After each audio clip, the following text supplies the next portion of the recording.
Good afternoon, everyone. Ready to go? Fine to see you if you don't have one. Hi, I'm John Berg. I'm the teach government and the director of the Environmental Studies program at Suffolk University, which is hosting this along with the Environmental Science program. We're very happy to do this. One of our three career focus areas, along with environmental education and sustainability, is environmental policy and advocacy, so this is very appropriate. And we hope to do a lot more things like that. So welcome, everybody. With that, my work is done. And I'll turn it over to, I'm supposed to turn it over to George, but he's walking out of the room. But George, I'll now turn it over to George Backrack, who will keep you all well and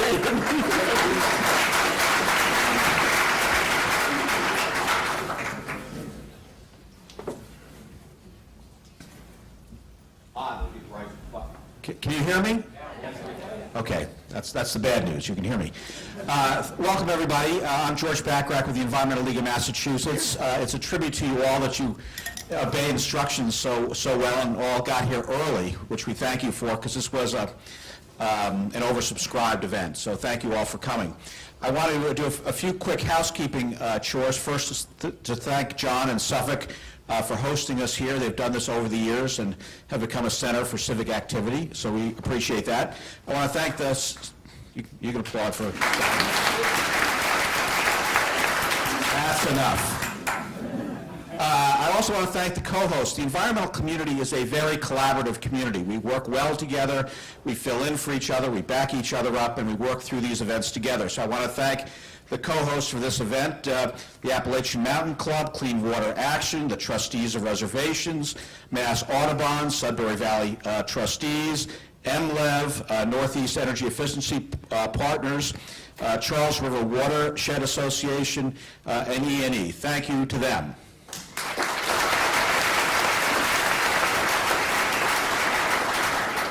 So here are the rules of the game here. The candidates are going to appear sequentially, one at a time.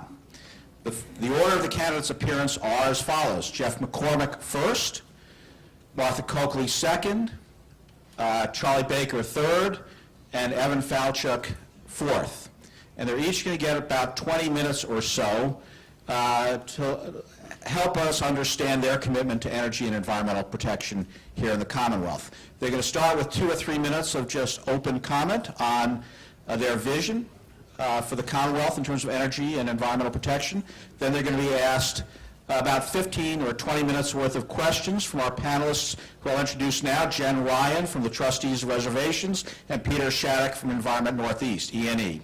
So they will be asking the questions. The questions are in part drawn from the co-hosts, but they're also in part drawn from all of you, because we ask registrants to provide us with questions, and many of the questions that we're going to ask today actually came from you. So we're not going to open it up to questions, but we will be drawing on much of what you've already sent us. There's something I'm forgetting here. I know there's something I'm forgetting here. Well, with that said, I also will be wandering around, so if things drag a little bit, I'll try and jump in and sort of move them along. And you'll have to be patient with us, and even though we're providing lunch, you're going to have to try and stay awake after lunch, because this is not reality TV. These are serious topics and serious people, and sometimes it gets a little bit in the weeds, so stay with us. The other thing I would tell you is, in addition to providing food today, which I had nothing to do with, we provided all the candidates with all of the questions in advance.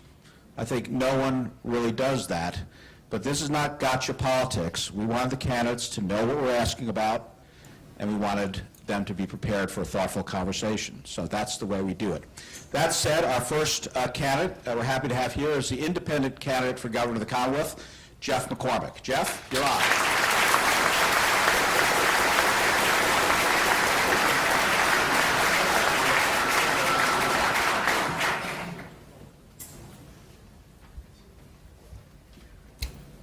So I was going to use that mic, but we're going to tape from here, so I'll stand behind the podium.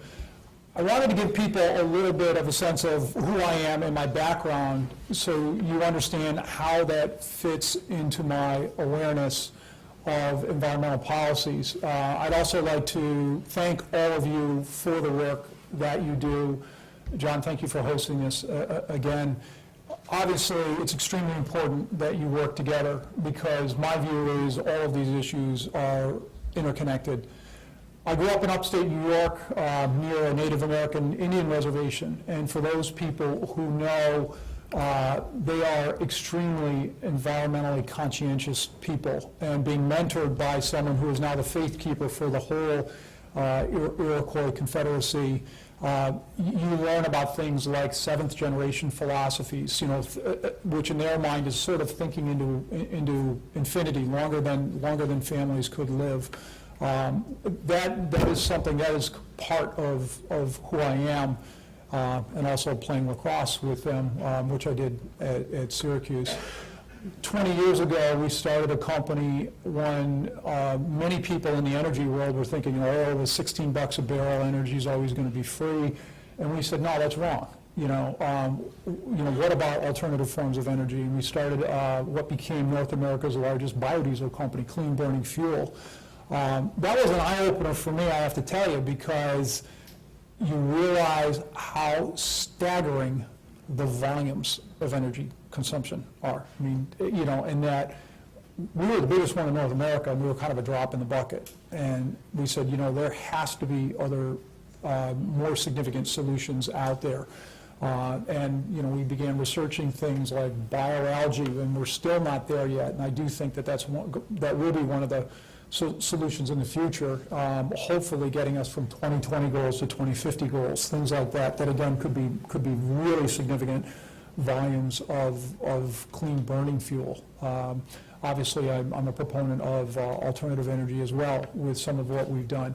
And we have companies that, we have technologies that they clean water, very, very important.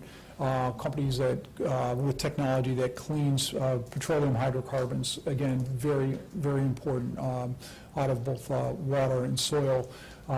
We have a pretty amazing organic compound that increases crop yields, rice, wheat, corn, vegetables, and that might not sound like a big issue, but when you get higher yields, very clean, it is, again, has a tremendous carbon footprint, as well as could feed a lot of people around the world. So that is the way we think. We do think in very, very innovative terms. And I know you're here more to listen to my answers to questions than anything else. But, I've participated in it for a long time. I grew up with it. We've invested in it personally and professionally. And, we want to do more. And we want to make a difference in this world. I do think jobs are extremely important, and people have heard me talk about that, again and again and again. So there has to be a balance. It has to be fair, but you can do both, and you can do both well. And if we are really serious about lifting people out of poverty and giving people a real opportunity in life, jobs are obviously an extremely important component of it. Jeff, thank you. Maybe we can get to the questions. All right, first question focused on energy efficiency. Everyone agrees energy efficiency is the least cost way to reduce our energy needs and save consumers money. Cars have an MPG sticker on the window, and appliances have an Energy Star rating telling customers how much energy they use. Why not an MPG sticker on the most important thing we buy, our homes? The City of Boston has already adopted the Building Energy Rating Disclosure Ordinance, requiring all commercial and residential buildings over 35,000 square feet to annually report their energy use and cost. For both consumer protection and energy efficiency, would you support requiring a free home energy audit at the time of sale?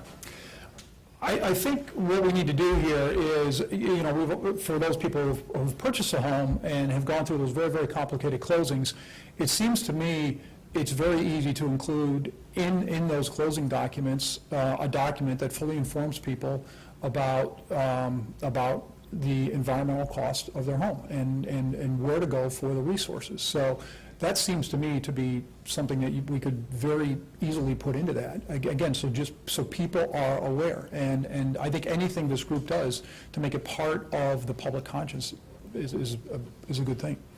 Great.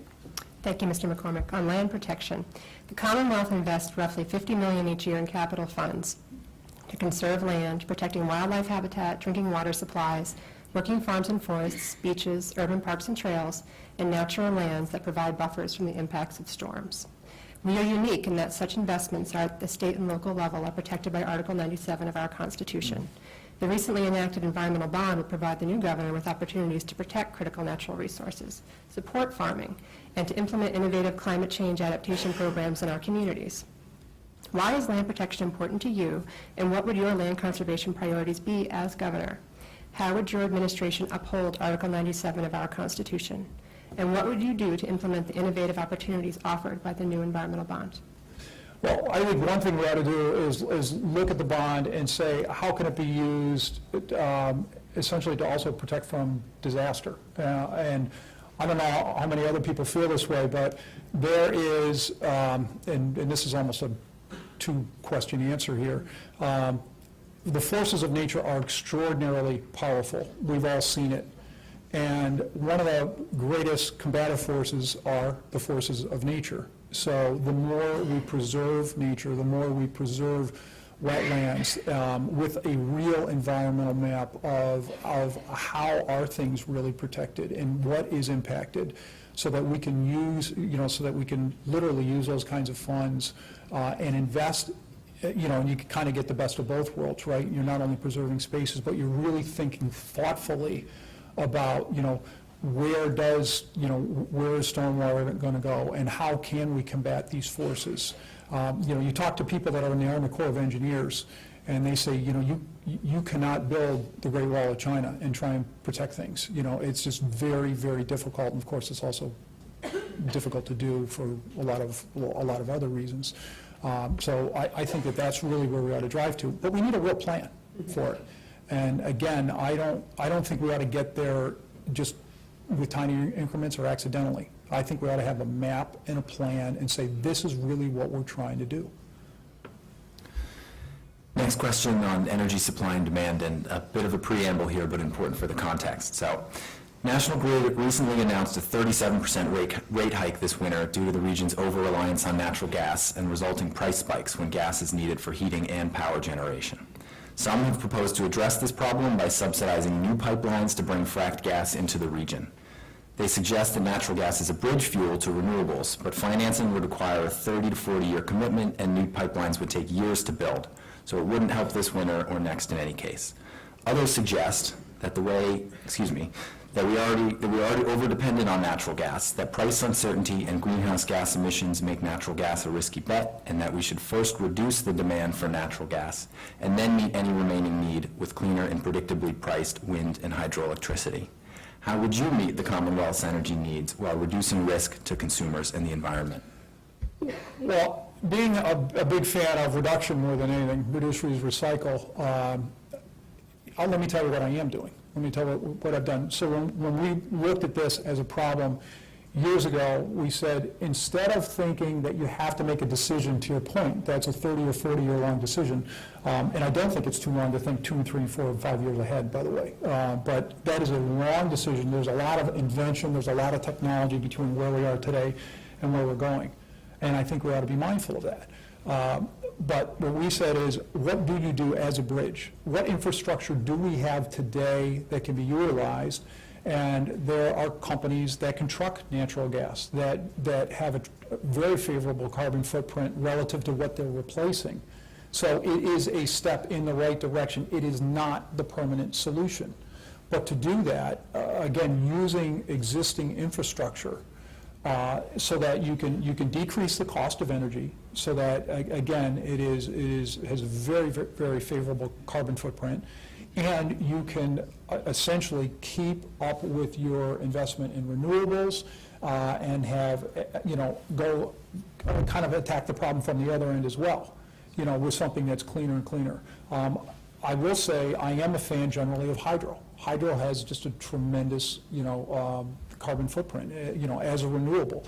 And again, going back to my experience starting 20-some years ago, we need to be mindful of the volumes here. We cannot, make decisions that just stifle business growth. There are a lot of people struggling in this Commonwealth, and if we're serious about trying to grow businesses and bring jobs, we need to be mindful that energy is an important component to a lot of these companies, not all of them. It's not going to be to a software company. It certainly will be to a manufacturing company. Great, thank you. The next question is on water resources. Healthy rivers, streams, marine waters, and a clean, plentiful drinking water supply are essential to a robust economy Yep. and quality of life in Massachusetts. In fact, water could be called a calling card for Massachusetts, attracting businesses, visitors, and residents. However, these valuable assets are currently threatened by low flows and persistent pollution, and that's exacerbated by climate change. What would you do to ensure that our water resources are healthy, sustainable, and resilient now and for generations to come? Well, for someone who, probably like everyone in the room, I like to be in the water, I like to, look at the water, and kind of grow up with it all around me. One of the things we need to do, of course, is, enforce the regulations we have and obviously protect what we've got. Water is, in many ways, the new oil. People are realizing that we've taken it for granted for a long time. That, it seemed to always be clean, plentiful, but, especially in the United States. I've traveled the whole world, and the whole world, believe me that there are some serious issues out there. And, we don't want to get on the wrong side of that. So, this is a matter of just, groups like you, of legislators, of the next governor, and the rest of our governors to always be on top of these issues. I mean, there's no substitute for that. Focusing on greenhouse gas emissions now. Despite all the good work already done in the Commonwealth on energy and global warming, recent data indicate that we are not on track to meet our mandated 25% reduction in greenhouse gas emissions by 2020. We need additional bold and broad action. Do you believe the Commonwealth should continue to lead on this issue? What would you do as governor to ensure that we get on track and accelerate activity? And please be as specific as possible. Yeah, I think that I think the big one is obviously continuing to replace the the worst of our fuels. Clearly, a lot of this, a lot of the carbon footprint is in the form of transportation, and I think again that's moving in the right direction. I don't think it's moving quick enough, so that's a particular area that we need to focus on. And lastly, again, when you talk about electric generation, I think hydro is a very important part of the solution. And any specific issues in transportation that you would promote? Well, clearly, if we go the direction of electric, but again, you got to generate the electricity, right? So that's where, again, so hydro is kind of a twofer in that area. There are some pretty amazing technologies out there that don't work in volumes, don't work in scale, and again, this is what I've been doing for a living for the last 27 years. So the good news is there are things that work, on lab benches or in pilots, but in that particular industry, it has a fairly long lead time to make it into the mainstream. But when it does, I think we're going to be, in good shape. I don't think that particular industry, again, the 2020 goal, I don't think it's going to be as impactful as we would like on the 2020 goals, other than just, the conventional electric cars that we know of. Great, thank you. Next question is on adapting to a changing climate. A recent World Bank study of 136 coastal cities across the globe ranked Boston 8th as most vulnerable to damage from climate change-induced sea level rise. Scientists predict over the coming century, sea level will increase and that parts of Boston and surrounding areas will experience significant flooding on a regular basis with human and economic devastation if we don't act. The Boston Globe highlighted this in a recent article. As governor, what would you do to help prepare for and adapt to the expected impacts from climate change? Yeah, I kind of answered this one a little bit earlier, but again, we need a proactive, mapping of exactly what you're talking about. Boston obviously is very close to sea level, and as obviously the coastline, right? That we have to protect it. I mean, it is not just visually appealing. It is critical to the state. I really believe that. And as I said before, we need to use the funds we have that we've dedicated but not allocated to fulfill the prophecy of this kind of mapping and protect the environment. So sticking with funding on the transportation front again, the cost of gasoline at the pump often jumps 20 to 30 cents, benefiting oil companies in other states and countries that produce oil. The legislature recently approved a 3-cent increase to keep our roads and bridges safe and in a state of good repair. They also indexed it to inflation, similar to what we do for Social Security. Question number 1 on the ballot would repeal the indexing. First, do you support the indexing of gas tax, or do you support the repeal? And if you support the repeal, how would you replace the $1 billion lost in revenue for transportation projects over the next 10 years? I actually believe, first of all, I support the repeal of the indexing. And the reason for that is, I believe, as a much bigger picture, we need an accountable legislature. And I think this is, again, something that they're trying to escape some of that, which I don't think is a good thing. There are ways of replacing that as a revenue stream, though. The state has the ability to partner with private companies to generate real revenues that it can put into transportation. And there have been projects that people have been trying to bring to the state for years. And I've mentioned this before to some members of the group, converting garbage to gasoline. Hundreds of millions of dollars. And it has a tremendous, advantage as far as, taking waste out of landfills. And also, it's essentially a renewable, because we produce garbage every day. And it's entirely clean burning. So why would we not do things like that? And it forces people to think. Now, if the legislature says we just don't have the resources for it, and they have to make a decision to increase the gas tax, well, then they should do that.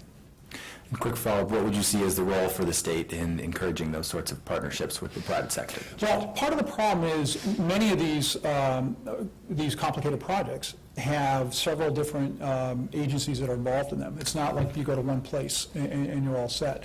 And one of the big issues is there are a lot of fiefdoms at Beacon Hill that they don't work well together. And I think you need a very top-down approach to significant projects like this. And also some projects that I'm sure there are people in this room that, you've got people with very different levels of experience and skill sets that you have to bring together to say, this is what we need done, it's very complex, but you better have some top-down support. Okay. On smart growth, the Metropolitan Area Planning Council projects that Greater Boston will need more than 400,000 new housing units by 2040 to keep its economy growing. Many support incentives for greater density and transit-oriented development to prevent sprawl, but meaningful zoning form legislation has stalled. How would you balance the need to create significant new housing with protecting important natural resource areas and preparing communities for global warming? Well, in this particular area, I think we need to take our communities around the Commonwealth seriously and believe that they can grow jobs, because some of them are, and some of them have. So it's not that all roads should lead through Boston. There are places in this Commonwealth, gorgeous places to live, that people would like to live, and millennials want to kind of re-urbanize, which is great. We need to invest in our rural transit authorities. That's very, very important. It's also important, just for what it's worth, for seniors. There's a lot of people retiring, and there isn't enough infrastructure for them to get to community centers and healthcare organizations and libraries. So this is, again, it's a complicated picture, but you've got to put it all together. And I would like to see a lot more job growth throughout the Commonwealth, as opposed to believing everyone has to come in and out of Boston, because, as you know, that can be pretty draining on the environment and also the economy. Mm-hmm. We're going to have to wind it up there. Thank you, Jeff McCormick. Thank you. Thank you.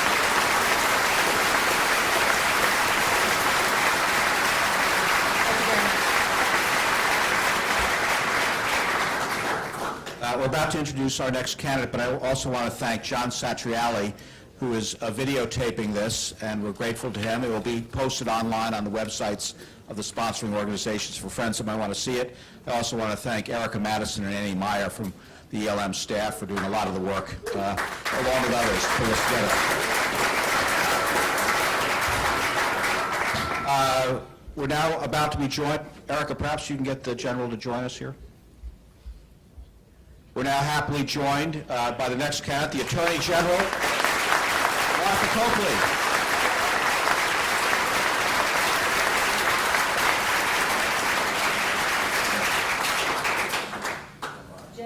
Hello. General, you've got 2 or 3 minutes to offer us any thoughts on the environment or energy policy, and then Q&A for 20 minutes from our panel. Thanks. Well, I appreciate everybody being here, and I appreciate particularly ELM for the tremendous work you've done educating us along the way and working with us who are elected on this important issue of what we're going to do with this one planet. It's our only planet, and it's become so clear that, and I'm going to talk today in terms of work we've done, but work we need to do moving forward as governor. And I think of it in terms of the need to do conservation and mitigation and reclamation. And so there are lots of things that we are doing well that we need to do better, but having an organization like ELM and so many advocates for the environment in Massachusetts has been really important, I think, for Governor Patrick, for this administration, and I hope for Governor Coakley as we move forward on addressing, as we have been in the forefront, some issues that are thorny, but I know that as we did in healthcare in Massachusetts, when we bring everybody who cares about this to the table, we talk about where we need to go and how we get there, we're going to be able to do it. I'm proud to be the Attorney General in the office that went to the Supreme Court and said, you know what? Climate change is a real issue, and the EPA is not doing its job. We're losing a foot of Cape Cod every year. A very tangible, obvious effect of what we have been doing to this planet, and particularly in Massachusetts. And so I'm excited about what we have been able to do in moving ahead and looking at with the Green Communities Act and the wonderful work that Governor Patrick has done investing in the green technology. And as we see, we've made progress around ways in which we both can conserve, create energy efficiency, move towards cleaner fuels, and we need to speed that up and do that as well and as quickly as we can. If anybody can do it, Massachusetts can. But also that we have made this commitment in Massachusetts to say this is important for open spaces, for clean water, and the beauty of it is that it aligns with so many of our other goals in Massachusetts, cutting our healthcare costs by reducing diabetes and environmental justice issues, making sure that kids have a green place to play, that as we redo buildings, we're looking at how we can do them in a green way, in a sound way. And look at the growth just in the solar industry. It's creating jobs across Massachusetts. And because we have invested in it, we care about it, and I know you do, I'm convinced that we can continue to march towards our goals, not only 2020, 2050, but interim goals, and make sure that we keep the promise that we have to our kids and their kids to have a cleaner Massachusetts and a successful Massachusetts. So thank you. Thank you.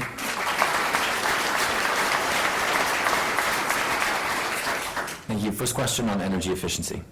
Everyone agrees efficiency is the least costly way to reduce our energy need and save consumers money. Cars have an MPG sticker on the window, and appliances have an Energy Star rating telling us their energy costs. Why not an MPG sticker on the most important thing we buy, our homes? The City of Boston has already adopted the Building Energy Rating Disclosure Ordinance, requiring all commercial and residential buildings over 35,000 square feet to annually report their energy use and cost.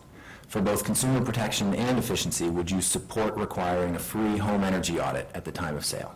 So I have committed to, in the first 8 years, the 8 years that I'm there, to make sure that every home in Massachusetts gets an energy audit. I think it's important that it's a way to educate people, I think, about how they can be more effective in energy efficiency. I believe that we need to publicize more about the opportunities available now for people to get free energy audits. I don't think people recognize it. It is a place, I think, actually, where kids can lead the way as our kids in junior high and high school learn about the importance of this and come home to their parents and say, we need to do this. I am willing to push for that. The one thing, obviously, as we come out of this tough recession and we look at the cost of home ownership and buying, that we do not increase the cost on home buyers, but I believe that there are ways with tax credits, making available energy audits, and most importantly, and I think this is part of it, not just the audit, but what that means for a homeowner. If we can convince people that doing the audit and then providing ways that working on that, implementing what they found to increase their efficiency, to save money, and also then to help us decrease our use is a way I'm confident that we can get there in Massachusetts. So we've started down that path. I know we need to accelerate it, and we should make it a priority. Just, if I may, just a quick note to our audience. If you're detecting a pattern here, it is because the same questions are being asked of each candidate in an effort to be fair to each candidate, and also so you get an apples-to-apples comparison. So there will be the same questions. You'll figure that out. So on that, But not all candidates will give you the same answers, I hope, so let's pay attention to that. right. Thank you, Madam Attorney General. On land protection, the Commonwealth invests roughly $50 million each year in capital funds to conserve land, protecting wildlife habitat, drinking water supplies, working farms and forests, beaches, urban parks and trails, and natural lands that provide buffers from the impacts of storms. We are unique in that such investments at the state and local level are protected by Article 97 of our Constitution. The recently enacted environmental bond will provide the new governor with opportunities to protect critical natural resources, support farming, and to implement innovative climate change adaptation programs in our communities. Why is land protection important to you, and what would your land conservation priorities be as governor? How would your administration uphold Article 97 of our Constitution? And what would you do to implement the innovative opportunities offered by the new environmental bond? So it's an obvious, terrific way to approach so many of the things that we want to do. And I often say Massachusetts has one foot in the 21st century, one in the 18th, but thank God for Article 97. I don't think that those who put it in the Constitution understood exactly how we would use it so creatively as we have in the Attorney General's office on opinions on that and what that means for open spaces. So let's talk about the conservation piece. We've done a good job, but we have to be increasingly conscious of the need to protect conservation land that we have now, to look for opportunities to protect more of it as we move forward. And particularly, let's talk about the mitigation piece as we look at still cleaning up waterways. I mean, I'm lucky enough to live in West Medford, right near the Mystic Lakes, and I think we've seen an increase in the fowl and the fish and the coyotes, actually, that have come back because we've cleaned up that area. That's happening all over the state, but we need to make sure that we do it with funds that we designate from there. And I said that at least 1% of our budget, I would like to do more, but at least 1% should be committed to the environmental agencies in the governor's office, never mind the Attorney General's office, for the bully pulpit and for enforcement and for making sure that we move forward. We also have so many ways with Article 97 protection, but also looking at, for instance, House Bill 1859, I think it is, to ways in which we can address some of the permitting and the local issues that sometimes get in the way of our conservation and our preservation of property and land. It is one of our great resources, by the way, both for our tourism, for our industry. We need to protect that.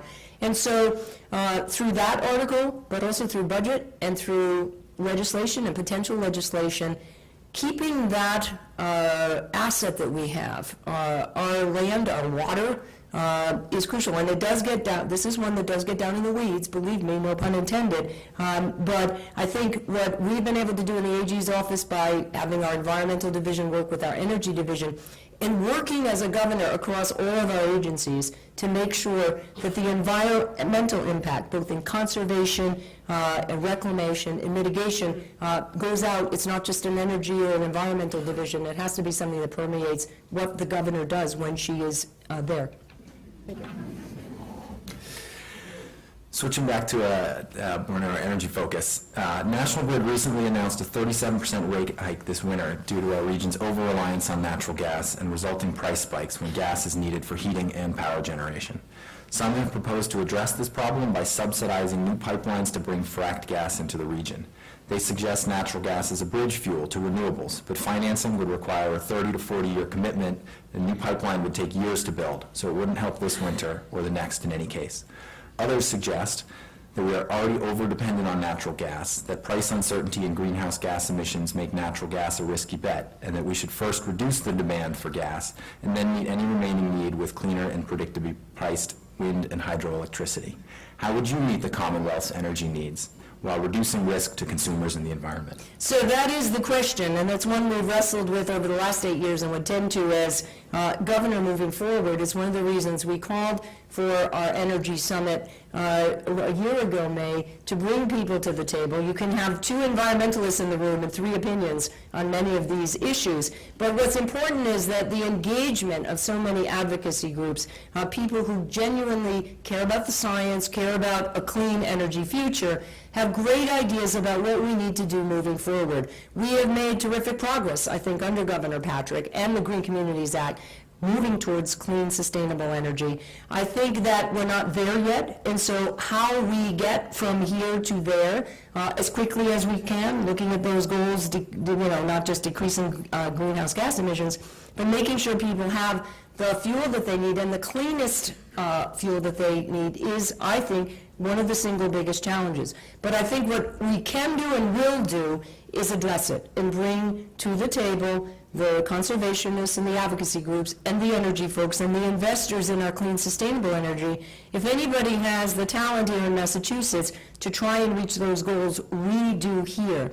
And I think it does also go to addressing energy efficiency, looking at ways that we cut our use, making people aware of that, as well as pushing as hard as we can on those sustainable solar, wind, as well as nothing should be off the table. I know all have advantages and disadvantages, but I think we have to be honest about our needs in the future, moving forward that goal to get to as clean, sustainable energy as quickly as we can. I think we've done better than people thought we would have in the last 4 or 5 years, and so that's an incentive to improve that rate of progress as we moved towards fully sustainable clean energy. I know we have several more questions, so in order to get them in, we may need to, if agreeable, move as quickly as we can. Sure. Questions? You're saying talk shorter, George, right? Well, I know you've got strong opinions on many issues, so we want to get to all of them. All right. All right. On water resources, healthy rivers, streams, marine waters, and a clean, plentiful drinking water supply are essential to a robust economy and quality of life in Massachusetts. In fact, water could be called a calling card for Massachusetts, attracting businesses, visitors, and residents. However, these valuable assets are currently threatened by low flows and persistent pollution, exacerbated by climate change. What would you do to ensure that our water resources are healthy, sustainable, and resilient now and for generations to come? Well, and it's one of the issues, obviously, as we look at why people are so concerned about fracking or use of that would affect water supply. But in the short run, the conservation issue and preserving that has to be a high priority of my Department of Environmental Protection, and it has to be including for the climate change issues, the green barriers that we need to think ahead on how we plant and supply them. I think that one of the things, if we're going to move quickly on this, is that I feel incredibly strongly about this issue, and on this and others, I would make it a point for cabinet secretaries, undersecretaries, even indeed the way we organize our administration at the governmental level and work with the Attorney General on issues of maintaining clean water, seek your input on it. So I'll give you all some homework. Start making your top 10 lists and people for the next governor of Massachusetts, because I want to hear from you not only as I run, but as I govern, and it's going to be important on the water resource to do that. Back to the climate issue. Despite all the good work already done in the Commonwealth on energy and global warming, recent data indicate that we are not on track to meet our mandated target of 25% reduction in greenhouse gas emissions by 2020. We need additional bold and broad action. Do you believe the Commonwealth should continue to lead on this issue? What would you do as governor to ensure that we get on track and accelerate our activity? Please be as specific as possible. Sure. Well, as Attorney General, I've worked with AGs not only in New England but around the country on solutions and how we move forward on that, looking to our federal partners when they're doing well and when they need to do better. One of the things I would commit as governor, because I think reaching these goals is not just for Massachusetts, it is a New England and a region area, is convening the governors of all the 6 states and New York to say, what do we do together around reaching those goals? We've supported Reggie, of course. We have worked around ways at the Attorney General's level and will as governor to look for a regional solution. And I have said that we need to not only have those 2020 goals and 2050 goals, but interim goals. And I am hopeful that as we've seen progress, that we're going to be able to put everything on the table and figure out what is the best way to go to energy efficiency, obviously, but also speeding up our progress on clean technologies. We know that's a great economic driver. It's great when the private sector is aligned with us and trying to move forward on getting these solutions. Great. On climate change adaptation, a recent World Bank study of 136 coastal cities across the globe ranked Boston 8th most vulnerable to damage from climate change-induced sea level rise. Scientists predict over the coming century, sea level will increase and that parts of Boston and surrounding areas will experience significant flooding on a regular basis, with human and economic devastation the result if we don't act. The Boston Globe highlighted this in a recent article. As governor, what would you do to help prepare for and adapt to the expected impacts from climate change? Well, I think we know we need to work on our green barriers, as I mentioned earlier, and we also need to work on our gray barriers. So really quickly, we know that already Boston Seaport District is getting overbuilt very quickly. I know that on the private side, we need to coordinate what they're doing. I know my old law firm is building a new building down there. They're putting everything above on top of the sea level. So this does take some thinking and engineering with the private sector on new buildings that are going up, where they're going up, and how they are going to be resilient and able to sustain what we know is the issue, that losing the foot of Cape Cod. And we luckily from Irene and Sandy missed the bullet, but next time it could come right through there and we're going to see a lot of damage. We need to prepare against that. And we need to, going forward, make sure we make those buildings and our natural resources as resilient as possible. Shifting to transportation funding. The cost of gasoline at the pump often jumps 20 to 30 cents, benefiting oil companies and other states and countries that produce oil. The legislature recently approved a 3-cent increase to keep our roads and bridges safe and in a state of good repair. They also indexed it to inflation, similar to what we do with Social Security. Question 1 on the ballot would repeal the indexing. Do you support the indexing of gas tax, or do you support the repeal? I support the indexing, and this is why. So I think that it was a wise and predictable move for the investment in infrastructure to maintain what we have, but also to invest in public transit that we know as we move forward with smart growth and decreasing the use of automobiles, that we need that fund, and it is one place I differ from my Republican opponent. The business community, many people that you think might be allied with this repeal, actually understand that it's important that we designate funds, we know what's going to happen, and we can make those investments, particularly around moving Massachusetts forward on clean infrastructure and transit.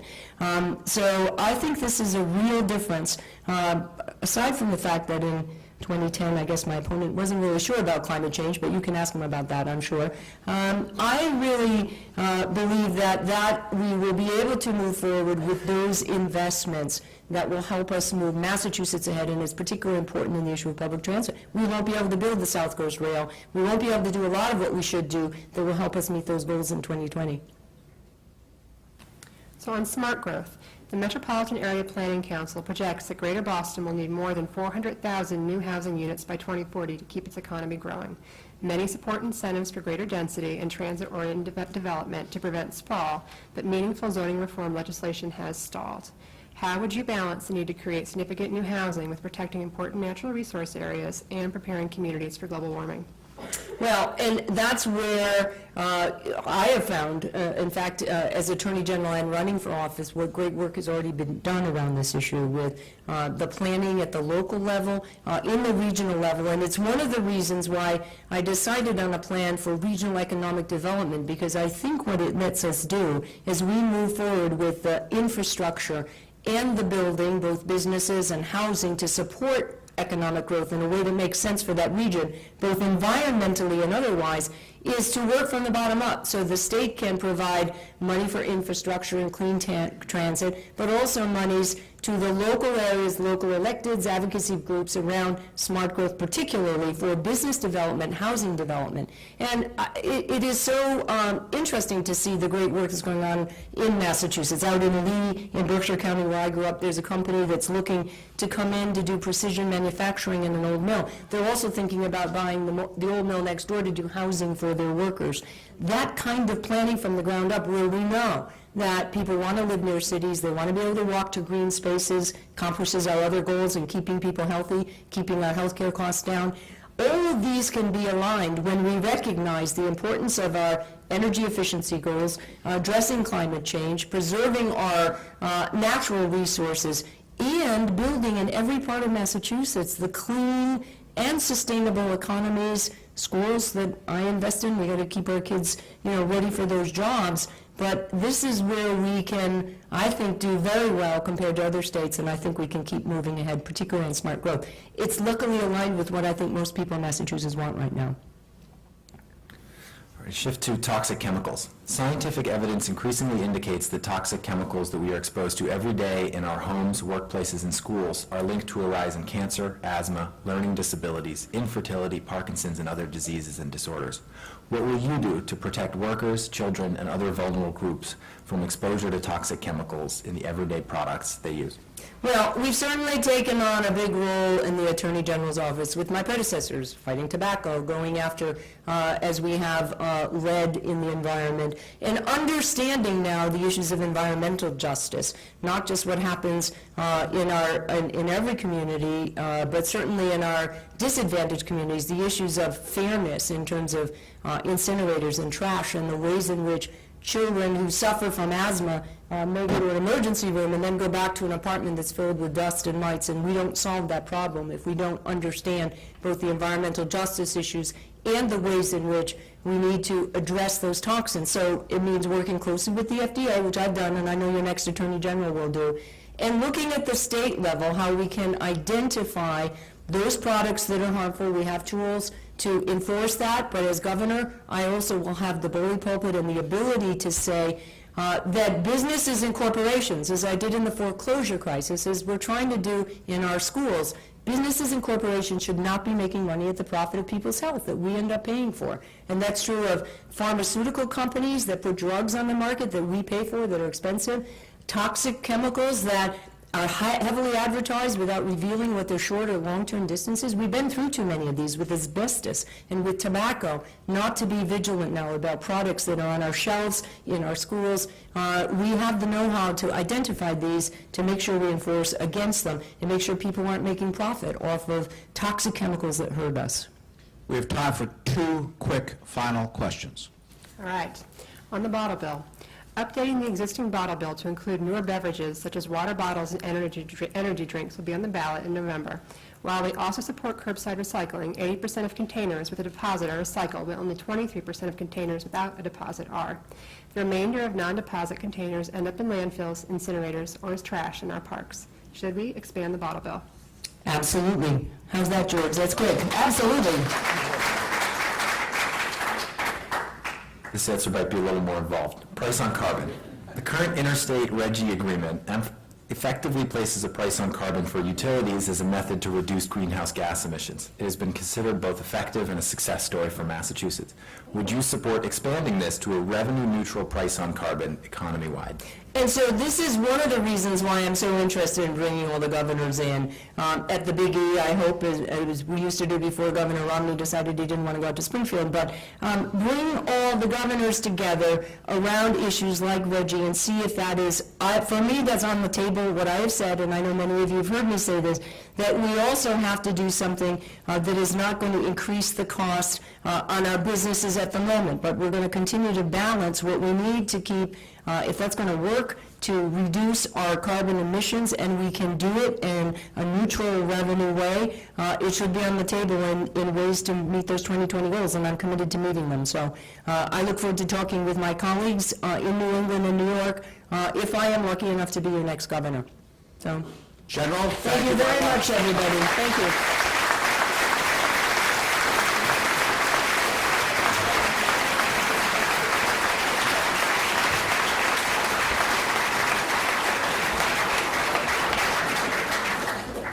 Okay, we've got just a 2-minute break, and you can stand up and stretch but not leave. But before you do that, I want to recognize 3 champions in the legislature who are with us today from the state Senate, Mark Pacheco and Mike Barrett, who do great work.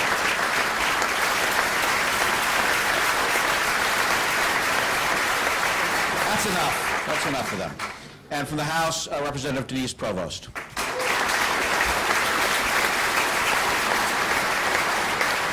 Proving apparently that one member of the House is as good as 2 members of the Senate or something. Anyway, don't leave because we're about to introduce our next candidate. So I would ask you to stretch for the second, but then stretch briefly.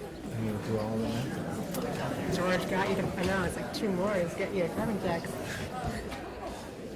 How it goes on. Stand up for a second. I know.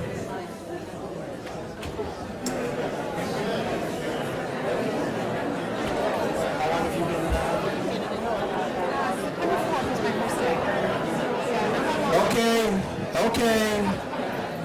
Okay. I do, yeah. Can I call you back to order? My wife just went back. Yeah, What a remarkably yeah. well-behaved group this is. Can everybody please take their seats? Mine are 4 and 6, so I took 2 on, 1 for 2 years. And they're little, they're just come on, Dave. So what does she do?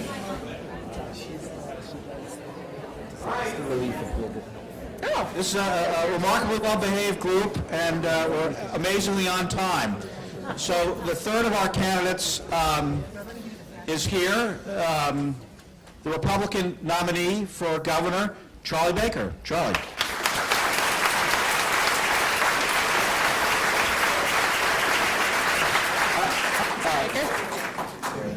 I'd just like to say, regardless of recent reports, I've always looked up to Charlie.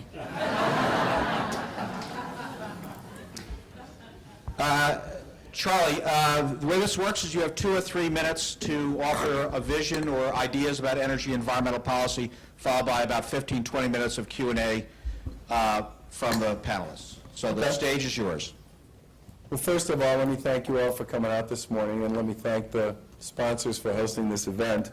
We'll be talking today about one of the most important issues affecting the Commonwealth of Mass and the community at large in the country and the world, which is what are we going to do about mitigation and adaptability with respect to climate change.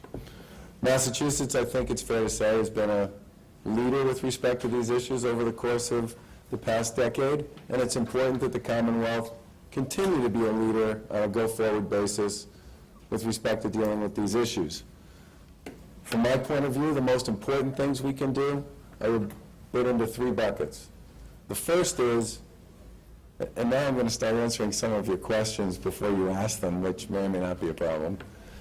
I'll be happy to repeat the answers when you ask the questions again. One is we need to start planning, probably on a regional basis, to deal with some of the issues associated with coastlines. As sea levels rise, not just the city of Boston, but the entire community of Massachusetts that resides along the coastline is going to need to develop strategies and approaches on a proactive basis to deal with those fundamental issues. And whether we're talking about dams or we're talking about water and sewer projects, whether we're talking about zoning and architectural requirements, whether we're talking about larger issues associated with storms, it's the kind of conversation that probably ought to happen sooner rather than later. And I'm actually anxious to see the results of the work associated with this that are currently being done by the MWA and Massport, which I think can give us all at least a baseline to think about how the planning process ought to work on a go-forward basis. With respect to mitigation, Massachusetts has made tremendous progress, in many cases working with the other New England states to create alternatives that can do things to both reduce our carbon footprint and continue to improve our energy efficiency.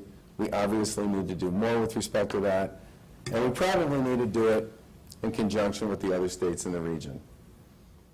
I've had conversations with colleagues and friends I know in northern New England, and one of the things I hear from them quite a bit is Massachusetts has a lot of people, Massachusetts has a lot of influence with respect to these conversations and these discussions, but in many cases, it's northern New England that has particular issues with respect to some of the sources of energy themselves and some of the issues with respect to how you move the energy in and around the New England region. So we're going to have to figure out a way to work in collaboration and cooperation with the New England states, especially our neighbors to the north, to deal with some of those issues. Over the course of my administration, I think the one thing you can count on is the people that I will put into positions that are involved in both energy and environmental issues are going to be whip smart They're going to be open-door players. They're going to be people who have subject matter expertise, and they're going to be people who have been involved in the running and operation of large organizations, so that we don't end up in situations where the best ideas end up being missed simply because people couldn't follow through and execute on what everybody thought was the right thing to do. And the final thing I'll say, and I'd be happy to engage in the conversation with the panelists, I committed a long time ago to getting to 1% of the budget again with respect to the state's environmental agencies.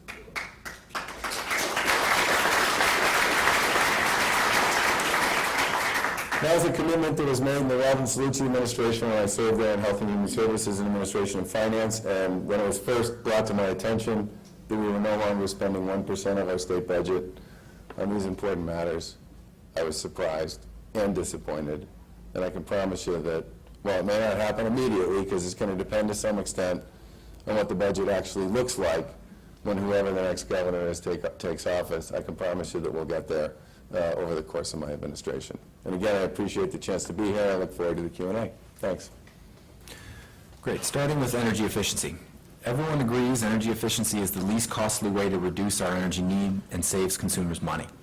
Cars have an MPG sticker on the window, and appliances have an Energy Star rating telling us their energy costs. Why not an MPG sticker on the most important things we buy, our homes? The City of Boston has already adopted a building energy rating disclosure ordinance requiring all commercial and residential buildings over 35,000 square feet to annually report their energy use and cost. For both consumer protection and energy efficiency, would you support requiring a free home energy audit at the time of sale? You know, one of the things I've wondered about as I've talked to people about this issue is why we don't try and do more with the HERS system, the home energy rating system, which is sort of the equivalent of MPG or the equivalent of some other measure with respect to commercial properties and larger residential properties.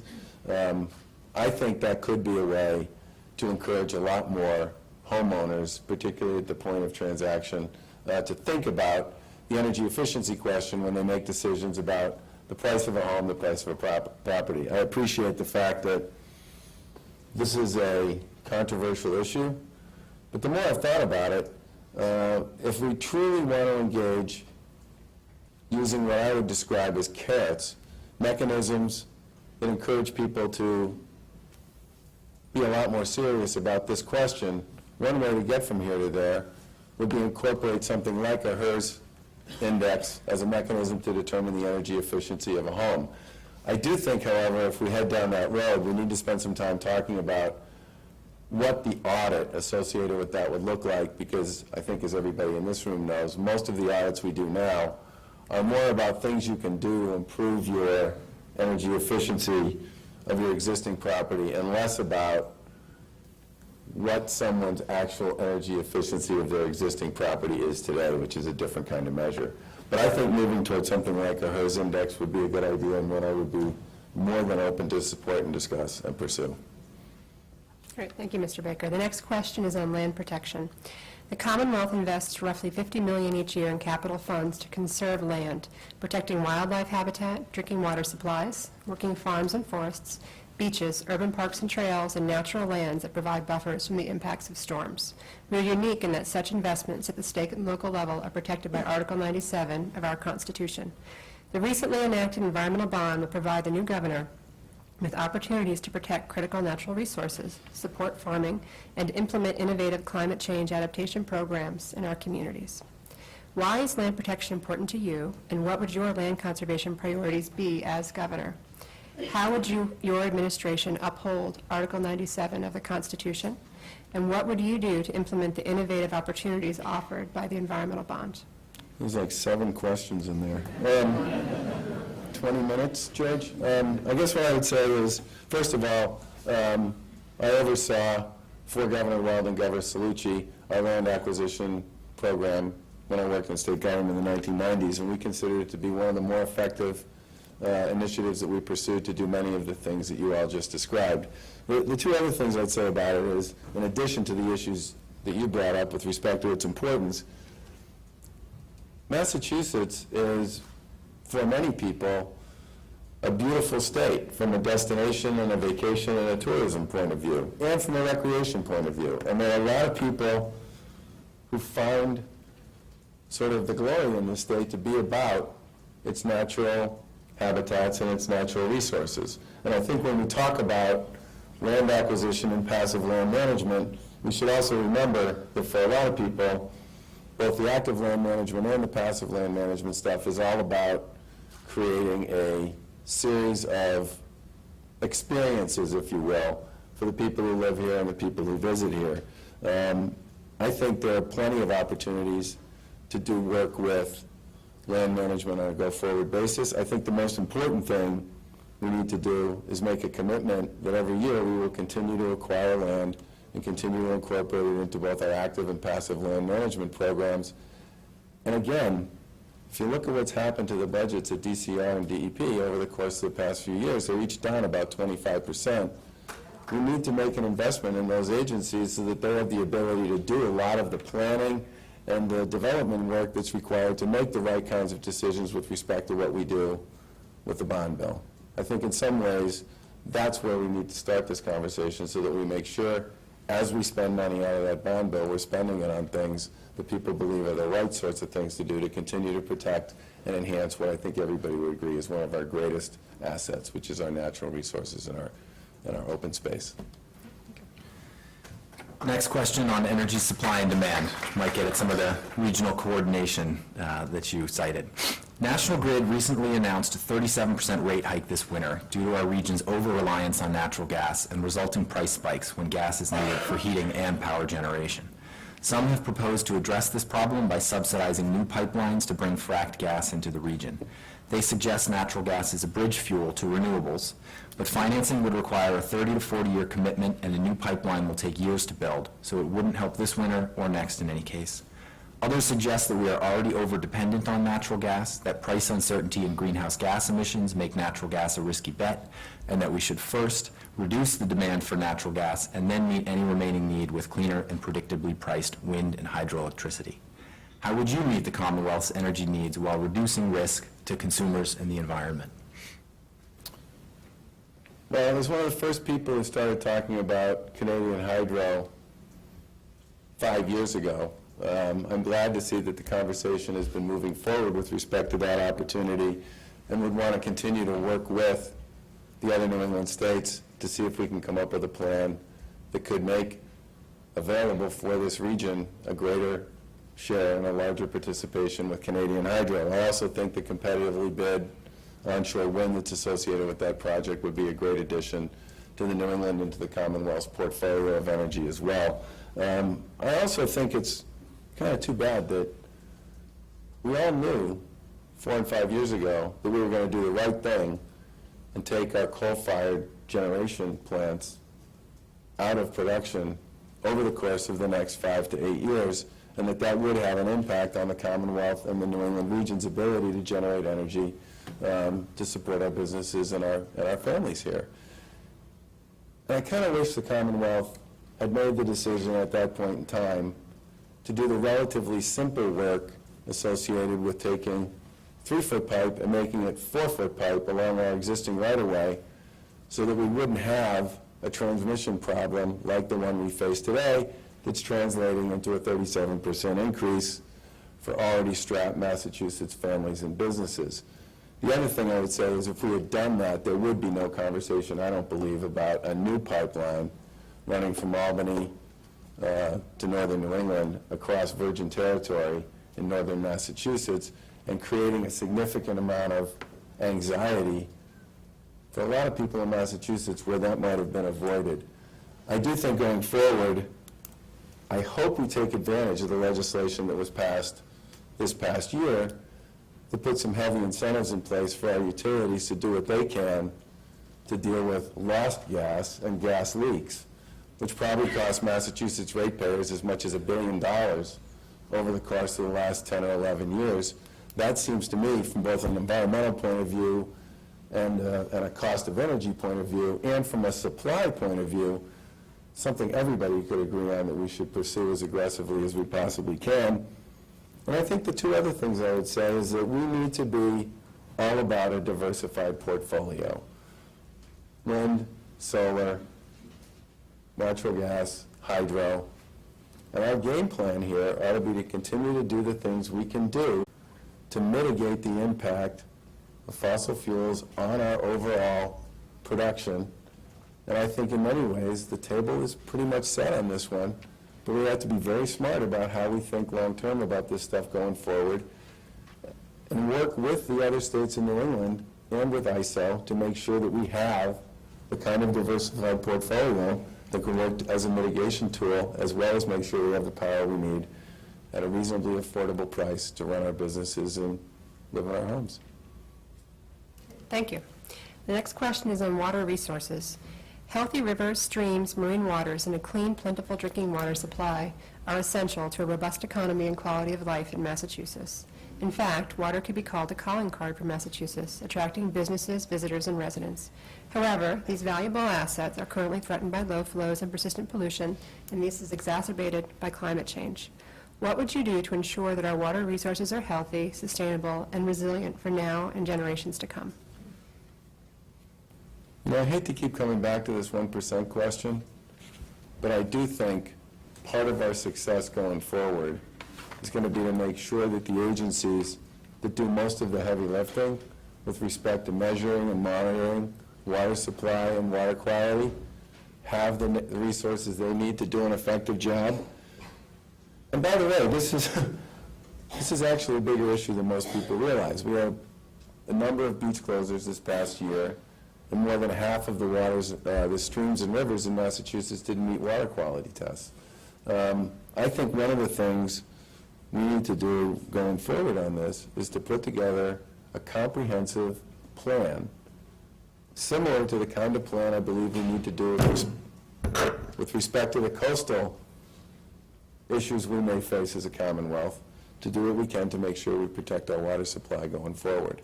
Many of these are what I would describe as off the books or hidden issues with respect to water supply, because the big conversation we have about water is always about drinking water and about clean water and about sewerage and that type of thing. These types of issues tend to get missed in that larger conversation, and I think they need to be an important part of how we think about our water strategy on a go-forward basis. Okay, if I could follow up on that. Yeah. How would you approach getting to 1% of the budget? Say How again? would you approach or tackle getting to 1% of the budget?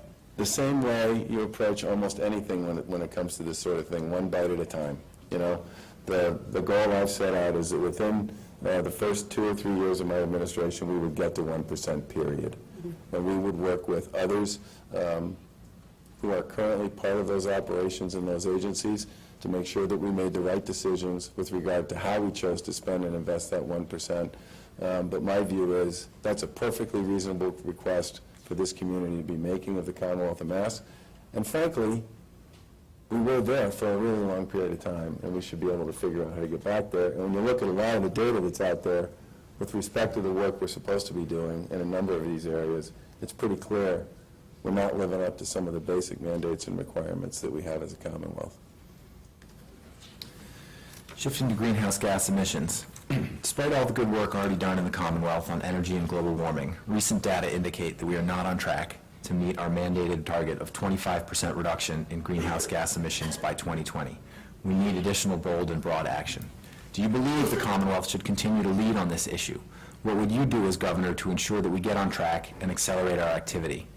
You've already gotten into some specific policies, but if you can be as specific as possible here too. Yeah, I do think one of the things we need to do is come up with some incentives that encourage more people to engage in efficiency conversations. And whether we're talking about a HERS index or some approach similar to what Boston's done with respect to most of its larger commercial and residential buildings, to create some sort of a measure with respect to energy efficiency there, that we could move more aggressively across other communities and other municipalities. We clearly need to come up with ways to encourage more people to play in this space than are playing in it now in efficiency, period. I think on the portfolio side of things, we have continued to make progress.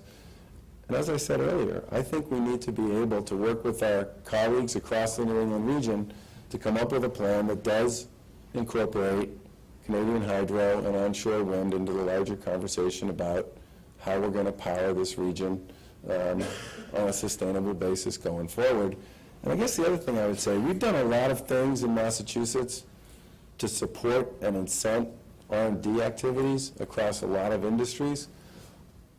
I wonder if maybe we shouldn't be coming up with some strategies and approaches to use R&D incentives for the clean tech sector and the clean energy sector, and see if we couldn't make them a larger part of the conversation about what we can do to inspire and promote further development of new ideas and innovative approaches and programs in the clean tech and clean energy sector as well. One follow-up, I didn't hear you mention solar. Do you see that as part of the mix, a specific? Yeah, I mentioned it before as an oversight. It's absolutely part of the portfolio. Great, thank you. On adapting to a changing climate, a recent World Bank study of 136 coastal cities across the globe ranked Boston 8th most vulnerable to damage from climate change-induced sea level rise. Scientists predict over the coming century, sea level will increase and that parts of Boston and surrounding areas will experience significant flooding on a regular basis, with human and economic devastation the result if we don't act. The Boston Globe highlighted this in a front-page article recently. As governor, what would you do to help prepare for and adapt to the expected impacts from climate change? Well, the good news on this one is I think there are a fair number of people who are already heading down the right path with regard to this. And I also believe that it would be possible for the Commonwealth to work with others to access federal money to support some of the planning that's required here as well. I am interested, as I said before, in seeing what Massport has to say about this. I'm very interested in seeing what the MWA has to say about it. And I spent some time recently with the Green Ribbon Commission, which is a Boston-based group that's doing a lot of work with the city around adaptability, and found the work that they've done to be a good first step as well. But as I said previously in my remarks, this issue is going to be a big issue not just for Boston, but for all of coastal Massachusetts. And I think the sooner we start a conversation around what types of processes, approaches, and plans we need to start working on to develop the adaptability strategies that are going to work here for us. And they could range across a wide variety of options, the better. And I'll stand here today and commit to you that as governor, within the first 6 months of my administration, we will have a major event, a major gathering of experts and interested parties to start the dialogue around adaptability with respect to our coasts, because it's going to be a big issue for us, period, one way or another. And the sooner we start having that debate and that discussion, the better. I also think it's terrific that we do have bond funding available through the Environmental Bond Bill to support some of these initiatives as well. Shifting to transportation funding. The cost of gasoline at the pump often jumps 20 to 30 cents, benefiting oil companies and other states and countries that produce oil. The legislature recently approved a 3 cent increase to keep our roads and bridges safe and in a state of good repair. They also indexed that to inflation, similar to what we do for Social Security. Question 1 on the ballot would repeal the indexing. Do you support the indexing of gas tax, or do you support the repeal? And if you support the repeal, how would you replace the $1 billion in lost revenue for transportation projects over the next 10 years, other than the standard offer to end waste, fraud, and abuse? We should always end waste, fraud, and abuse. I have to believe my Senate colleagues who are here this morning would agree with me on that. I don't support indexing. I don't believe that the legislature should raise taxes without voting on it. I think one of the things you elect the legislator to do is to make decisions on things like tax rates. And I plan to vote yes on question 1. The legislature wants to raise the gas tax.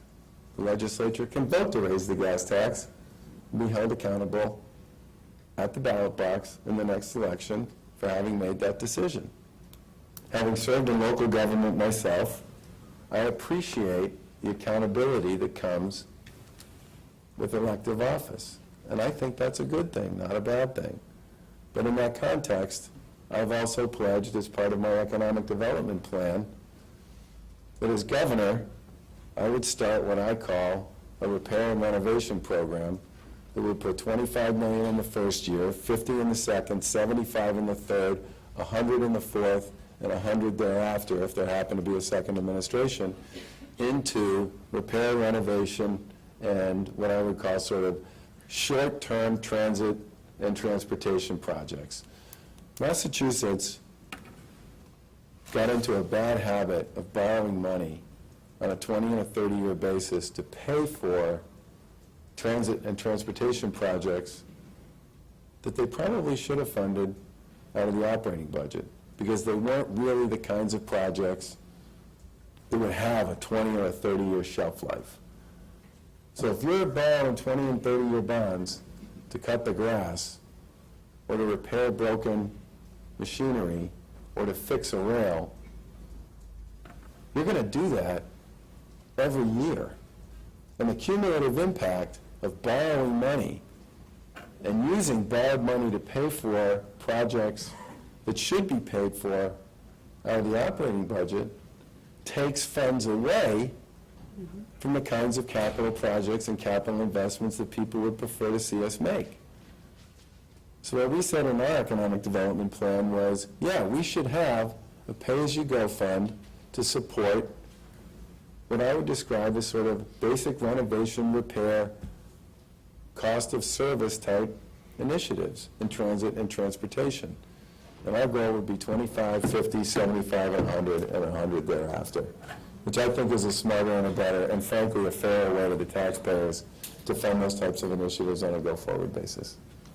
We're going to try and squeeze in 4 final questions in the next 5 minutes, so let's see if we can do that. Okay. So George, you will laugh at this. Candidates get asked a lot of unusual questions. These I would describe as more typical of what you would expect to get asked. One of the questions I got asked was, what do you consider to be your worst trait? And after a lot of thought about many of my worst traits, I landed on verbosity. So 4 answers in 5 minutes. I'll do the best I can. Well, I was just passing on the best political advice I ever got, which was, they can't blame you for what you don't say. Thank you, okay. Yeah. All right, on smart growth. The Metropolitan Area Planning Council projects that Greater Boston will need more than 400,000 new housing units by 2040 to keep its economy growing. Many support incentives for greater density and transit-oriented development to prevent sprawl, but meaningful zoning reform legislation has stalled. How would you balance the need to create significant new housing with protecting important natural resource areas and preparing for climate change? You know, this is not like a 30-second question, George. One of the other components of our economic development plan was to find a way to work collaboratively with local officials, and this would primarily be urban officials in cities, to come up with ways to use existing state property, much of which is located near transit, near bus lines, and it just sits there vacant. I mean, grass, beer cans, burned out automobiles, in places where I believe the Commonwealth could play a major role in stimulating the development of more affordable market rate housing in those areas. And I've talked to people in a number of municipalities, including this one, about how we might create strategies to create that kind of housing and get it going in a much more effective and efficient way. I share everybody's frustration with all of these issues associated with zoning and density. I think it's a big issue and a big problem. I don't think, obviously, people have figured out politically exactly how to solve it from a legislative point of view. So one of my thoughts on it has been to engage conversations with a number of local officials and to say to them, look, if the Commonwealth of Mass is willing to write a very inexpensive ground lease on a piece of property that we could develop market rate affordable housing on, that's located in the right kinds of places in your community, would you be willing to work with us on some of the permitting issues and some of the issues and some of the other issues associated with the constructing of that kind of housing and that sort of property, and make it become kind of a, you know, a show-me opportunity to get into the larger conversation about density? Because this one feels to me like one that the only way we're going to get something done legislatively is if we actually show a whole bunch of people what we think this might look like, so that they can get a little more comfortable about what it is they'd be choosing to vote on. I mean, I really thought this legislation, which for the most part I supported, was going to pass last year, and I was pretty surprised when it didn't. But it led me to believe that there's a bigger issue going on here about people just not understanding what they're signing up for. Shifting to toxic chemicals, scientific evidence increasingly indicates that toxic chemicals that we are exposed to every day in our homes, workplaces, and schools are linked to a rise in cancer, asthma, learning disabilities, infertility, Parkinson's, and other diseases and disorders. What will you do to protect workers, children, and other vulnerable groups from exposure to toxic chemicals in everyday products and uses? Well, this is obviously something that every administration and every governor should pay close attention to and care tremendously about. And Massachusetts, ironically enough, was a market leader with respect to this some 30 years ago. And I'm old enough now to be able to say that I didn't just read about that, I was actually around back then 30 years ago. When I think we passed one of the first toxic use reduction acts in the country in the 1980s. Wow.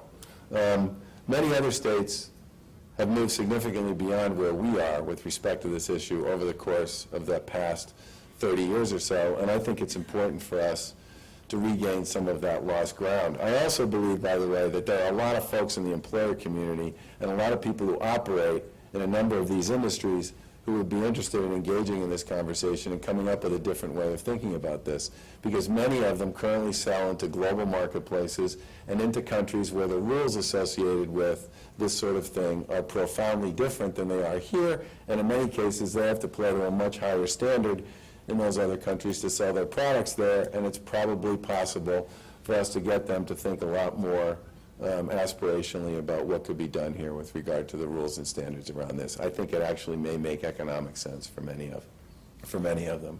Last two questions, quickly. All right. Updating the existing bottle bill to include newer beverages such as water bottles and energy drinks will be on the ballot this November. While we all support curbside recycling, 80% of containers with a deposit are recycled, while only 23% of containers without are. The remainder of non-deposit containers end up in landfills, incinerators, or as trash in our parks. Should we expand the bottle bill? Well, I'm going to vote no on expanding the bottle bill. I'm a big believer in curbside recycling. I think it's been enormously effective. I also have concerns about a process and a program where the vast majority of the recycling involves taking dirty containers into places where we sell food. And that said, if people have other thoughts and ideas on ways we could continue to enhance and improve our recycling, I'd be all for it. I will also say this. I visited Polar Tech up in Lawrence a few weeks ago. They were just recycling their 1 billionth water bottle into nylon that they were then using to build polar fleece and other outerwear garments. And I think there are more opportunities to turn one man's or one woman's trash into another man's or woman's treasure than we might realize. And I would like to have a broader conversation about where else it might be possible to do that. I think there are more options and possibilities out there than people realize. Price on carbon.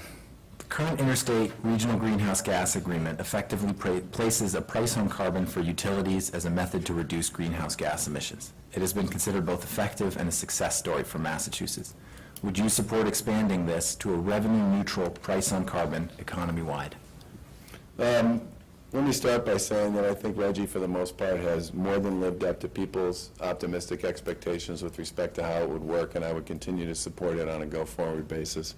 I also think it made it possible for us to meet some of the requirements associated with the EPA's new rules around power planning, which has turned out to be a good thing as well. I don't want to do anything that profoundly disadvantages the economy, the citizens, the businesses of Massachusetts relative to other states. But that said, I recognize the fact that $17 billion plus or minus leaves Massachusetts every year to purchase power that comes from other places. And I would be open to having a conversation about this, but I worry a lot about putting ourselves where we're already at a significant disadvantage, and that's going to get worse in the short term with respect to our energy prices relative to others, and would want to have that factored into the larger conversation. But I do think Reggie has been far more successful than anybody would have ever thought. Thank you. Charlie Baker.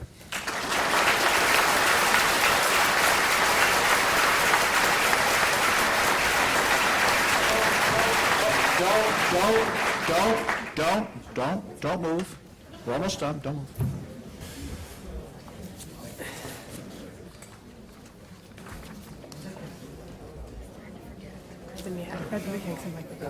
For this one? Like how can I make land protection sound? Ladies and gentlemen, you've been very patient. In fairness to the fourth candidate, I would ask you all to hang with me, if you could, a few more minutes. I know some of you have schedules to keep, but the rest of us have nothing to do. It's very interesting. Please bear with us. Our next candidate is the second independent candidate for governor. I might add, there is a third. We thought about having a lively conversation, but we had standards. Just because you play second base doesn't mean you get to play for the Red Sox. So we had certain standards to meet in terms of percentages in the polls and also the attention to energy and environment issues on your website, and these two independent candidates met it. So we're delighted to have an independent candidate for Governor of the Commonwealth, Evan Falchuk. Evan, thank you.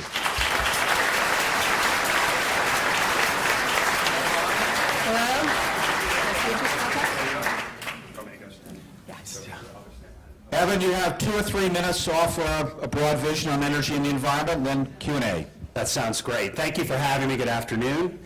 I'm Evan Falchuk. I'm running for governor, and I founded a new independent party called United Independent Party, based on the ideas that everybody is equal, that everybody's civil rights have to be protected, and that the government has to spend taxpayer dollars wisely.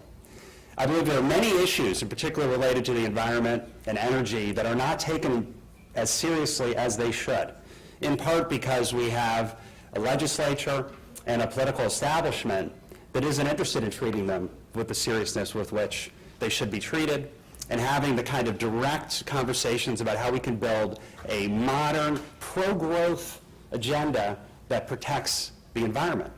And I'll tell you specifically what I mean, and I'll answer all the questions, and I'll briefly lay out the things that I know are just probably on people's minds. So I do support having 1% of the state budget go for the environment.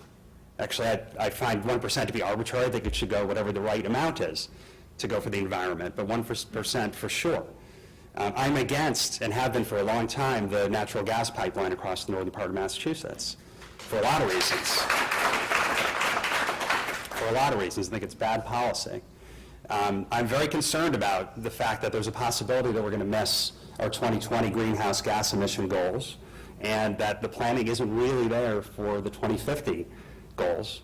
And I think more broadly, we do not have any kind of comprehensive policy in place at the state level to actually create smart growth, which is the way we're going to go about dealing with the long-term issues related to emissions of greenhouse gases, to the consumption of land by overdevelopment, but to be able to have a modern economy that creates jobs and that is focused on making sure that we do things in a responsible and economically viable way.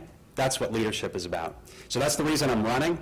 I'm very honored to have the opportunity to be here with you today to talk about these important issues, and I look forward to answering all your questions. Thank you.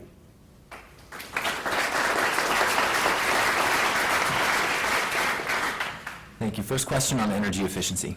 Everyone agrees energy efficiency is the least costly way to reduce our energy need and saves consumers money. Cars have an MPG sticker on the window, and appliances have an Energy Star rating telling us their energy costs. Why not an MPG sticker on the most important thing we buy, our homes? The City of Boston has already adopted the Building Energy Rating Disclosure Ordinance, requiring that commercial and residential buildings over 35,000 square feet annually report their energy use and cost. For both consumer protection and energy efficiency, would you support requiring a free home energy audit at the point of sale?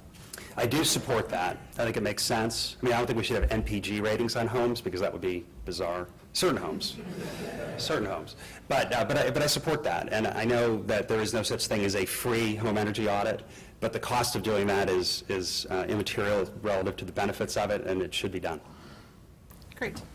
On land protection, the Commonwealth invests roughly $50 million each year in capital funds to conserve land, protecting wildlife habitat, drinking water supplies, working farms and forests, beaches, urban parks and trails, and natural lands that provide buffers from the impacts of storms.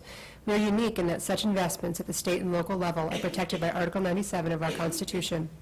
The recently enacted environmental bond will provide the new governor with opportunities to protect critical natural resources, to support farming, and to implement innovative climate change adaptation programs in our communities.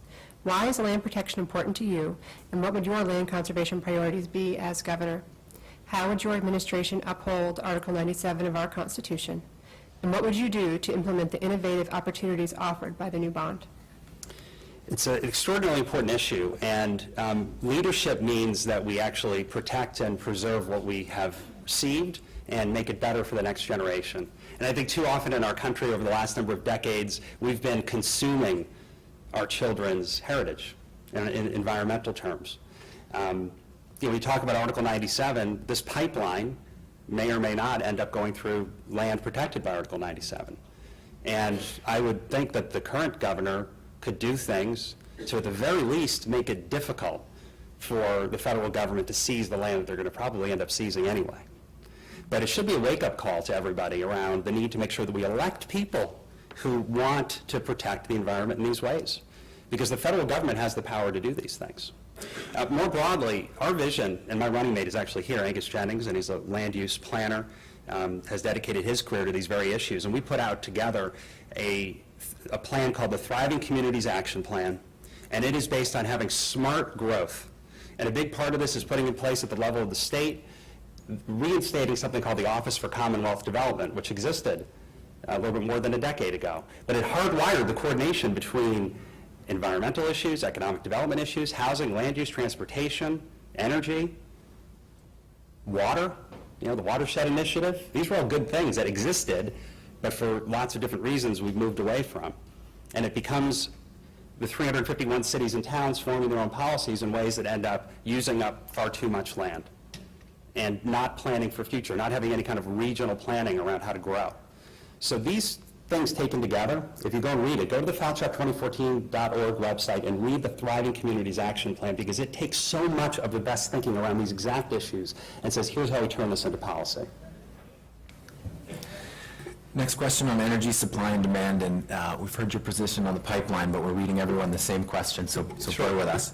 National Grid recently announced a 37% rate hike this winter due to our region's over-reliance on natural gas and resulting price spikes when gas is needed for heating and power generation. Some have proposed to address this problem by subsidizing new pipelines to bring fracked gas into the region. They suggest natural gas is a bridge fuel to renewables, but financing would require a 30 to 40-year commitment, and new pipelines will take years to build, so it wouldn't help this winter or next in any case. Others suggest that we are already over-dependent on natural gas, that price uncertainty and greenhouse gas emissions make natural gas a risky bet, and that we should first reduce the demand for natural gas and then meet any remaining need with cleaner and predictably priced wind and hydroelectricity. How would you meet the Commonwealth's energy needs while reducing risk to consumers in the environment? And given what you said on the pipeline, maybe if you could address hydro and wind. Well, I support each of those things. We're overly reliant on natural gas. And just one more comment on the pipeline. The report, there was the one done by the organization Black and Veatch that looked at the need even to build the pipeline, and they talked about how in a lower demand scenario you wouldn't need to build more gas infrastructure. And that lower demand scenario involved making sure there was more conservation. It would involve things like plugging all the leaks that exist in the existing pipeline infrastructure, having things in place like smart growth, where we're not using so much energy to run our economy, would help reduce the demand side of the equation. On the supply side, we need more wind, solar, and hydropower. The inability to come up with a really good compromise around net metering in this last legislative session is a failing by our legislature. This is what I mean by saying we're not taking these issues as seriously as we'd like to say we are. A lot of nice words, but they raise the net metering enough so that the next legislature has to deal with it. But that's pretty much become commonplace in our country, hasn't it? We'll keep kicking the can down the road. and hope that someday the problems will just sort of disappear without actually having to take the hard steps of actually dealing with them. So there's more that needs to be done in terms of tax credits and indeed spending to make sure that we see more wind, hydro, and solar put into Massachusetts so it can become a more important part of our energy infrastructure. But again, we don't hear a lot of comprehensive plans around these issues. There's a lot of nice talk. We're willing to look at this. I want to think about it. It's an important priority, but not, here's what we need to do. And I recognize fully, and I think we have to confront this reality, that there will always be a need for baseload electricity generation. And until we've got the right battery storage technology and enough efficiencies in place, we're going to need plants that can generate baseload generating capacity, and that's going to end up being gas, which is better, I suppose, than using coal or oil. But this is the reality for the next period of time. But in the meantime, we need to be moving aggressively to make sure there's more wind, solar, and hydro on our electrical grid. Thank you. On water resources, healthy rivers, streams, marine waters, and a clean, plentiful drinking water supply are essential to a robust economy and to the quality of life in Massachusetts. In fact, water could be a calling card for Massachusetts, attracting businesses, visitors, and residents.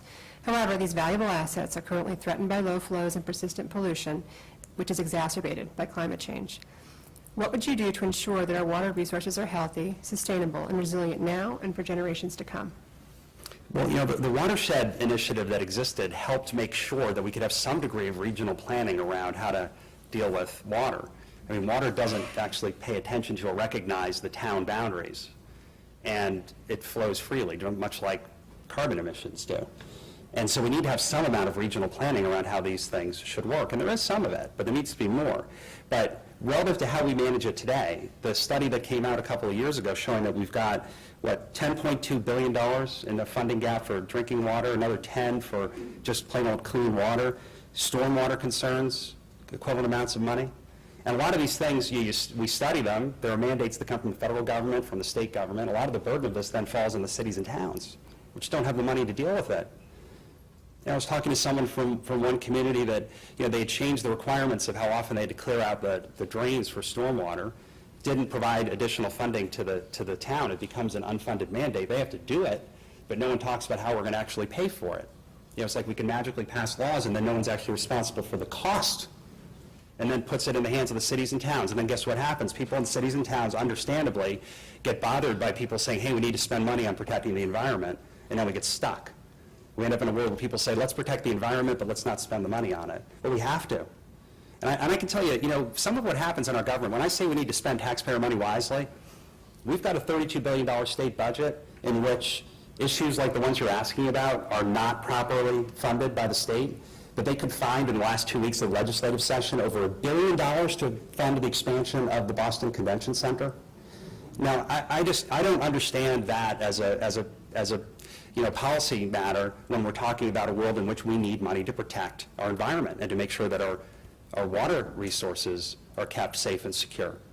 I don't really understand how it is that large companies can get really big tax breaks from the state, really big ones, in a world in which these sorts of priorities are not properly funded. It's not going to change because the people in the political establishment wake up one day and say, you know what, let's just do things completely differently than the way we've always done them, because I don't think they're interested in that. It'll change when we found a new structure, which is why I founded the United Independent Party, so we can start to elect lots of new independent people into our legislature, because, a majority of them run unopposed.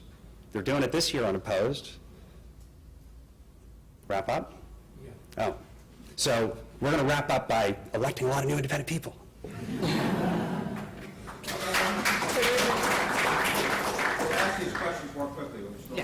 Oh, okay. All right, greenhouse gas emissions reductions. Despite all the good work already done in the Commonwealth on energy and global warming, recent data indicate we are not on track to meet our mandated target of 25% reduction in greenhouse gas emissions by 2020. We need additional bold and broad action. Do you believe the Commonwealth should continue to lead on this issue? What would you do as governor to ensure we get on track and accelerate our activity? Please be as specific as possible. Maybe you could just cite one or two. Smart growth, 40R that was passed in 2004 to make sure we could have more walkable, multi-family communities built. We're so far behind on housing production. And the permitting infrastructure is there with 40R, but the funding from the state to make sure the cities and towns see it in their financial best interest to build more housing is not. So if I had one thing to pick, it's smart growth. And that's what the Thriving Plan is all about. All right. On adapting to a changing climate, a recent World Bank study of 136 coastal cities across the globe ranked Boston 8th most vulnerable to damage from climate change-induced sea level rise. As governor, what would you do to help prepare for and adapt to the expected impacts from climate change? There's work we've got to do to shore up our sea coasts to make sure that seawalls and other things that have been built are resilient. But I look a lot at what our energy grid has to look like, because I think this is a way to make sure that people who are skeptical about things like climate change or skeptical about things like needing to protect the environment, you can go to places and tell people, listen, when your power gets interrupted because of a storm, and there will be more storms, wouldn't it be better if the energy grid was more distributed, more resilient, more reliable? We can build consensus around these issues, allow them to fight the battles, the typical left-right battles that happen around these issues, and plan for a better future. Transportation funding. Question 1 on the ballot would repeal the indexing of the gas tax to inflation. Where do you stand?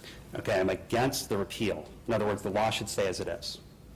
And it's, well, the money is needed for transportation infrastructure, but also indexing it like this makes the gas tax, which is calculated as a number of cents per gallon, operate a bit more like the sales tax or the income tax, where if the dollar value goes up, so does the tax. And I think that just makes good common sense. All right. Next question is on smart growth. The Metropolitan Area Planning Council projects that Greater Boston will need more than 400,000 new housing units by 2040 to keep its economy growing. Many support incentives for greater density and transit-oriented development to prevent sprawl, but meaningful zoning reform legislation has stalled. I know you've talked about your support for smart growth. Can you focus your comments on how you would balance the need to create significant new housing with protecting important natural areas? Well, the great thing about smart growth is that it actually accomplishes that. Right now, everything that gets built in Massachusetts is either zoned for or it's a 40B. And often what gets zoned for is large lot zoning, single-family homes that are the opposite of smart growth. So we end up seeing wooded areas get cut down, people building close to conservation land. And until we get off that track, it won't actually change. And that's going to require making sure that we reallocate money that the state is currently spending on other things towards aid to cities and towns, particularly for education and particularly for technical assistance so that communities can do the planning to build district-scale smart growth areas, not just a few homes here and there. So it requires a bold, forward-thinking vision for pro-growth, which is what the Thriving Plan is all about. If I may just jump in and quickly ask the last two. The bottle bill is on the ballot, Yep. I'm voting in favor of that. favor of expansion. And a fee on carbon, Reggie imposed a fee on carbon for the utilities. Can we expand that more broadly economy-wide? Yeah, I mean, we should be staying in Reggie, for starters. And there should be ways. I mean, I've been calling for a tax modernization commission because we've got a flat tax in place in Massachusetts that limits the ability of the legislature to have a modern tax code that's built for this century or even for the next one. And that may or should include some kind of carbon tax. But that's the kind of bold initiative that we need people that are a little bit more brave in our legislature to be able to deal with. Thank you, Evan Foucher. Thank you.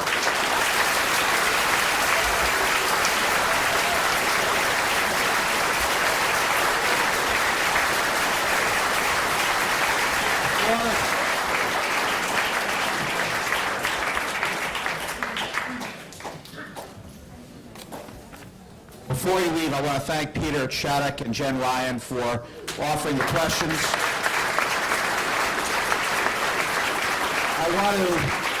I want to offer one word about this forum. I think all of us were impressed, I hope you were, by four very bright, very thoughtful candidates who have probably come closer to our views in terms of Democrats, Republicans, and Independents, closer to our views than any slate of candidates, at least I have ever seen before. Smart, thoughtful candidates that I think are hearing us. And I think that underscores the importance of this collaborative effort where so many environmental groups work together in solidarity and host these sorts of events.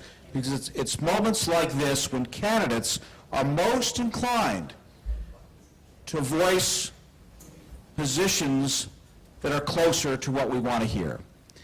I have never heard four candidates all express, for example, their commitment to increasing state spending for environmental agencies to 1%, which will in fact be a huge increase in terms of the environmental protection we get in this Commonwealth. That's an enormous tribute to all the organizations that have come together to support this effort and to advocate for the environment. So I congratulate everyone in this room in that regard. I want to once again thank the co-hosts, AMC, CWA, TTOR, I'll get the whole alphabet here, Mass Audubon, Sudbury Valley Trust, MLEV, NEEP, and ENE, and Charles River Watershed Association. Thanks to all for your support.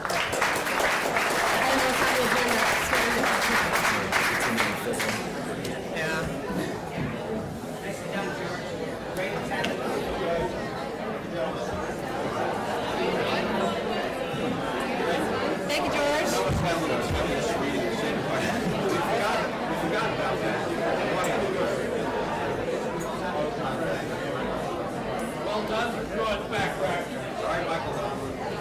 Great, thank you.